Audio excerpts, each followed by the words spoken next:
And we close with new findings about declining lifespans for some women.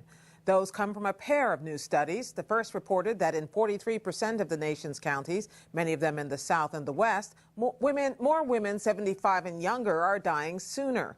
The second study found mortality for all Americans under 50, but particularly women, is more pronounced in the U.S. than other high-income countries. Both were published in the journal Health Affairs. Editor-in-Chief and NewsHour regular Susan Dentzer joins me now. Susan, hello. Nice to be with you, Gwen. So the first question is why? Why are we seeing these increased mortality rates at younger ages? This is an unfortunate stew of unpleasant circumstances. Chronic disease is driving a lot of this early death in women. A lot of this is death before the age of 50, believe it or not. So it's issues like obesity correlated with heart disease, diabetes, smoking. We know that 1 in 5 U.S. adults are still smoking. A lot of that smoking is going on in this population.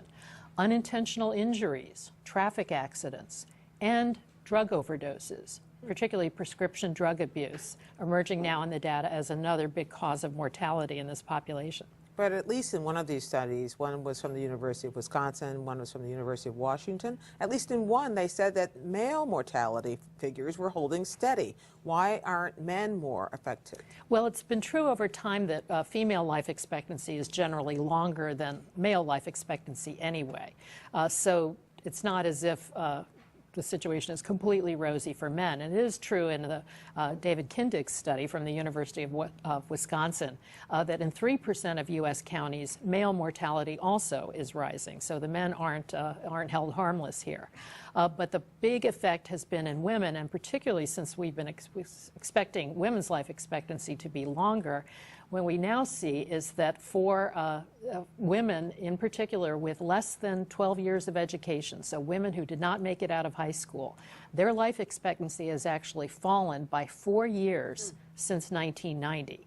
And that means overall, it's part of the equation that now has U.S. life expectancy looking so poor relative to all our other rich countries, all peer countries. Is there a regional way of pinpointing this or demographics? Yes, if you look at a map, it's concentrated in, say, Kentucky, Tennessee, West Virginia, down to what's known as the Stroke Belt, Louisiana, Texas, over to the west, not so much California, interestingly. And one interesting aspect of the story is that this is not a situation that's not cropping up in the Hispanic population, for example. It's really more white, lower income populations in the southern part of the country in particular. And we say 43, that number 43% of county. What number? Is there a way to say how many women are actually affected? Well, not necessarily from this study, but if you think about it, we have about 3,100 U.S. counties or parishes or the equivalent. And so it's a hefty portion. It's not the most populous counties. The more populous counties tend to be, say, in the Northeast or in California. These are less populous areas of the country that still are very, very hard hit by these phenomena. And are there trend lines that we should be watching, whether it's comparing what's happening here to what's happening in other countries to just what's happening domestically? Well, what we know is our situation continues to worsen relative to all the other rich countries. The Institute of Medicine published a study in January, U.S. Health and International Perspective, that shows that our life expectancy is worse, that our mortality before age 50 is particularly driving the problem. That was emphasized also by Jessica Ho's study.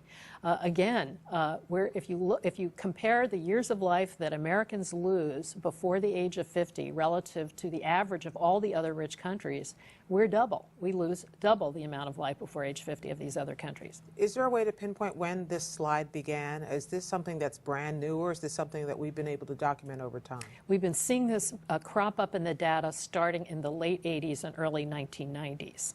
And one of the interesting factors that David Kindig, one of the authors, suggested is we really need to go back now and look at these data and see if they're correlated with any of our economic cataclysms that we've had. Right. Has that been driving any of this, or is this just independent of economic forces, independent of unemployment rates, for example? That could be a driver. We also know, of course, these are areas of the country where there's barely been any wage growth.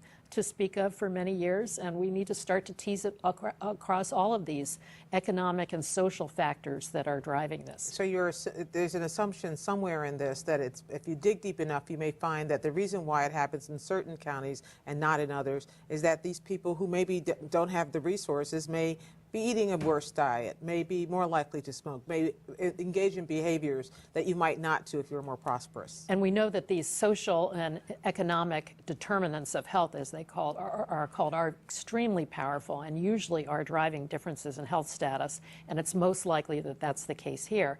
What that means is that to tackle this is much more complicated than, for example, giving people access to health care. That really isn't going to be the fix. It will be efforts to raise educational levels, create more economic growth in communities, secure access to high-wage jobs, create a healthy food environment, more activity for individuals, all of those things, a much broader agenda. How to turn it all around. Susan Dentzer of Health Affairs, thank you so much. Great to be with you, Gwen.